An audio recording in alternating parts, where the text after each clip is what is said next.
আজকে আমি বলবো, আজকে আমাকে ভয় পাওয়া যাবে না, কারণ ভয় পেলে গরম ভাত খাওয়া যাবে না। রাজ, আমি প্রথম যেদিন তোমাকে দেখেছি সেদিনই তোমাকে দেখে আমার হয়ে গেছে। হয়ে গেছে মানে? কি হয়ে গেছে? ইশক, মোহাব্বত, প্রেম, ভালোবাসা। তাই লাজ শরমের মাথাকে আমি তোমাকে বলতে বাধ্য হচ্ছি, আই লাভ ইউ রাজ, আমি তোমাকে ভালোবাসি। একটা থাপ্পড় মারবো ধরে। কি বলো তুমি এসব? তোমার কি মাথা খারাপ হয়ে গেছে? আমি তোমাকে বোনের নজরে দেখি, আমি তোমাকে আমার ছোট বোন মনে করি। খবরদার, একদম ফালতু কথা বলবা না। তুমি আমাকে কেন বোনের নজরে দেখবা? কেন তুমি আমাকে বোন মনে করবা? আমি কি তোমার বোন? আমি তোমার বোনের বান্ধবী। বোনের বান্ধবী কখনো বোন হতে পারে না। বোনের বান্ধবী হয় বউ, বোনের বান্ধবী হয় প্রেমিকা। তুমি আমাকে প্রেমিকা মনে করবা?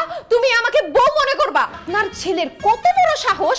আমি তাকে প্রেম নিবেদন করছি, আমি তাকে প্রপোজ করছি, বলছি আমি তোমাকে ভালোবাসি, অথচ সে আমাকে বলতে বোনের নজরে দেখে। আমি কি তার বোন লাগে? আন্টি আপনি বলেন। চুপ করো বেয়াদব কোথাকার। মুরব্বির সামনে কি বলো সব? আমি তোমাকে বোনের নজরে দেখছি, 100 বার বোনের নজরে দেখবো। আমি তোমাকে বোন মনে করি, সারা জীবন বোন মনে করব, কারণ আমি তোমার বান্ধবীর ভাই, মানে তোমারও ভাই। কি বললে তুমি? তুমি আমার ভাই? আল্লাহ।